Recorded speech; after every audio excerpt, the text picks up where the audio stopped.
Hello everyone, Tim back.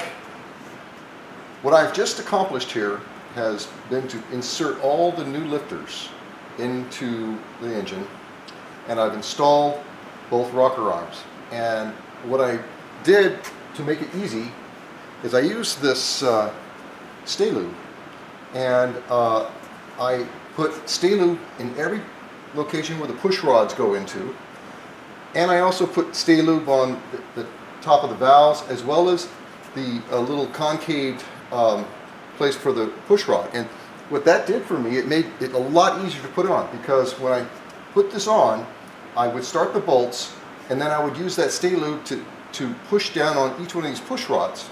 Some were going to be tight, some not, and it allowed the push rod to stay in place while I equally tighten these down.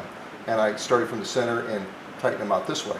And then of course they need to be torqued.